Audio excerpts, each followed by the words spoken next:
football fans, and welcome to the college football edition of Proline. I'm John Cranton in Las Vegas, joined by Jeff Sod and Sean Hess. Going to take a look at three Michigan college State games. Michigan, we got our Spartan hat over there.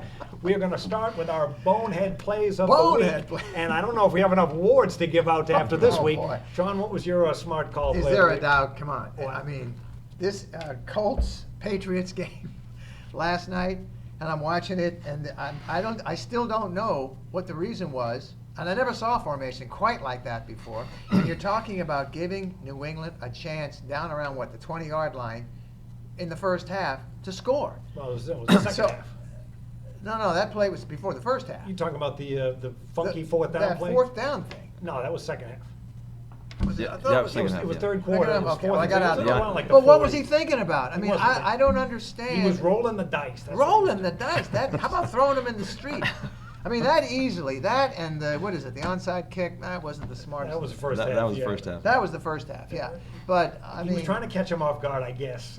that may be the worst coaching, and that's considering the fact that I've been watching football since the championship game between the Giants and the Bears in 1956 at Yankee Stadium on December the 30th. That tells you how far back I go. That may be some of the worst coaching I've ever seen, which covers a lot of years. So I don't understand what the plan was at all. And then he tried some explanation when it was over with, and he snowed me. Yeah, the So I don't know. I'm the going to have to embarrassing defer to thing you was- guys. Is that the play wasn't even legal, so even if it had worked, they had the wrong formation down. Jeff, how about you? What did you see this weekend that had your smoke coming out of your ears? First of all, I got to congratulate Sean for his correct dun, line on the dun, Michigan State dun, game. There it is. Here comes the pass. Yeah, this is. Well, I catch it. That's good. He threw it that way, and he catches Yeah, a quarterback who actually catches a pass, So. That's better than the Colts play right there. Well, that picked yeah, up a few gee, yards. my God. What Yeah, was the one- you had the line right, Sean, because everybody, Whoa. you said it should have been a pick 'em or -2 or something like that. I said the most, it should be Michigan -2.5 Yeah. tops, and it wouldn't have surprised me if it came Michigan 1, maybe even pick 'em, but certainly not. And then the line went up, and then if you notice, they bought it back. The last thing the bookies wanted in that game was for Michigan to win by 7, exactly. That would have just killed them. I think the punter.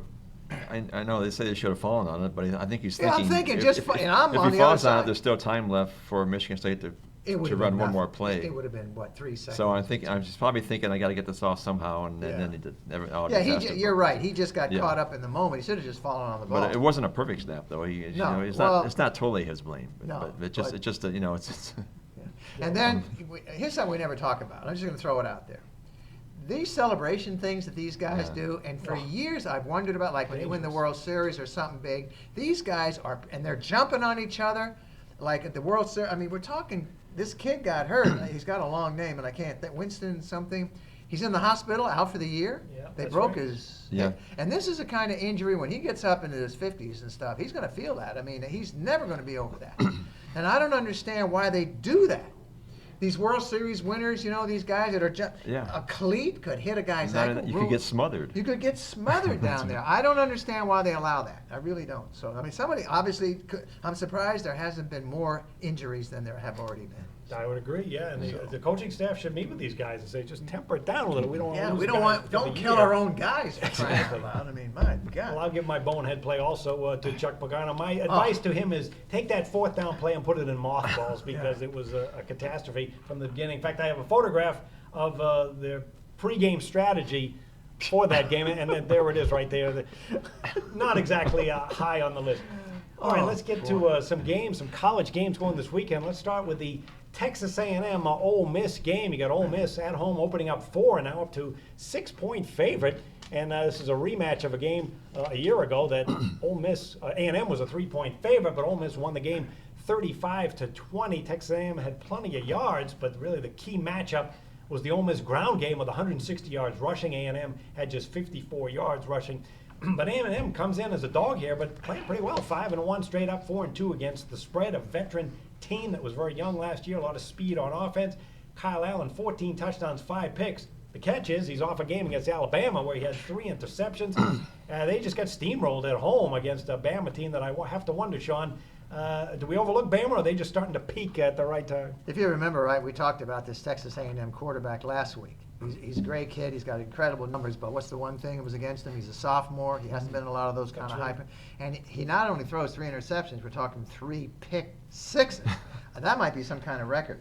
And we got another situation here where the team that's higher ranked is getting points. A&M is ranked number 15. Ole Miss is ranked number 24. I think they're still living on that upset of Alabama, about 4 or 5 weeks ago. And you're right, the line did move from -4 up to -6.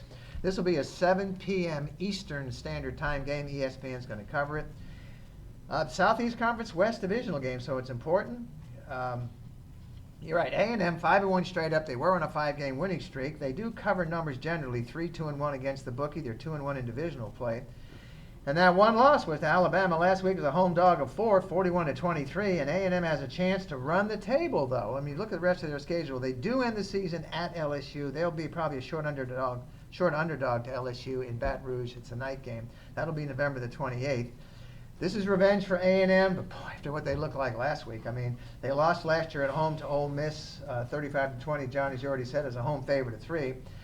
A&M throws the football, as we know, and they usually do it pretty well, and they have a great set of receivers, but you have to throw the ball to the guy with the right color jersey to do it. This Kyle Allen now 14 touchdown passes against 5 interceptions.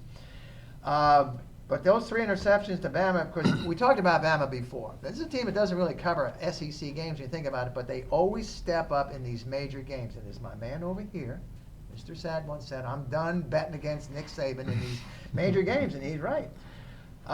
Again, you got to wonder about Allen's inexperience in big games. Here's Ole Miss. They're 5-2 straight up, 4-3 against the bookie, 2-1 in divisional play.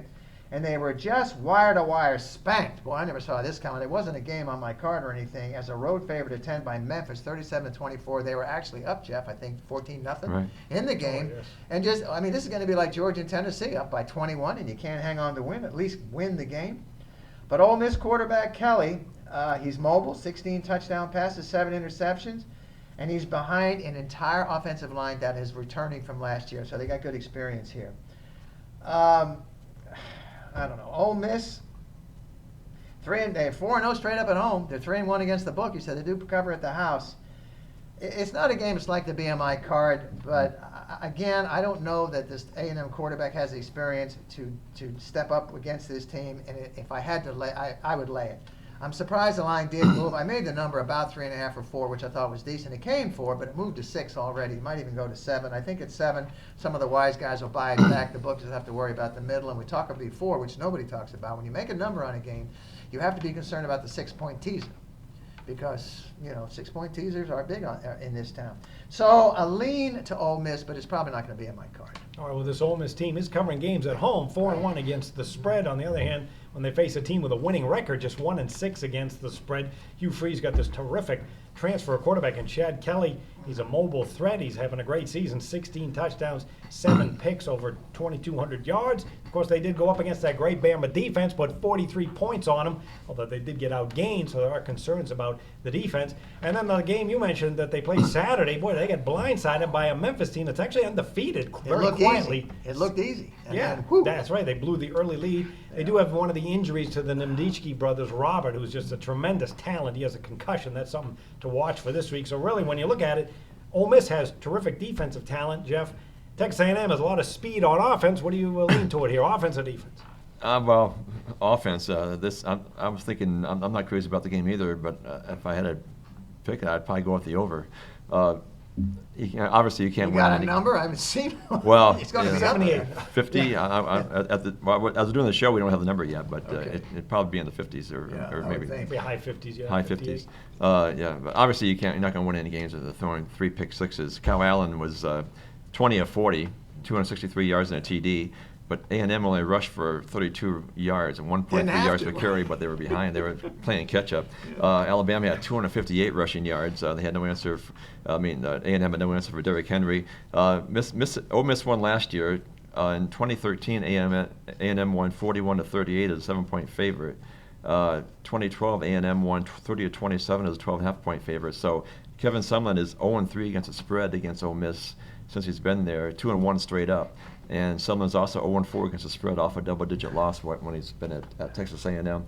Ole Miss lost to a very underrated Memphis team.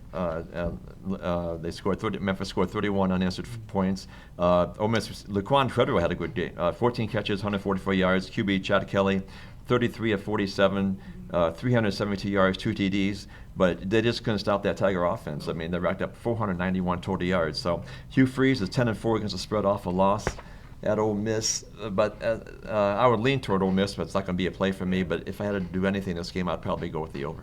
Yeah, that's which way the early bettors anyway. The early money is leading up to from 4 to 6 on the home team. I will take a look at the total because you look at this Bama defense, which is playing so great. Well, Ole Miss, with that offensive talent, just scorched them, 43 points. On the other hand, the defense gave up 503 yards, including 215 rushing. And Texas A&M, no secrets about what they do. No huddle, up-tempo, offensive attack. Kevin Sumlin, terrific at recruiting speed, and he's got another very talented team. I can see them scoring a ton of points, but do have some question marks about this Aggie defense, which really struggled last week against Bama, giving up close to 400 total yards. And with the injury to that Ndamukong brother, it could be a lot of points in this one, so that's the way I see it. A couple of up-tempo attacking offenses over the total.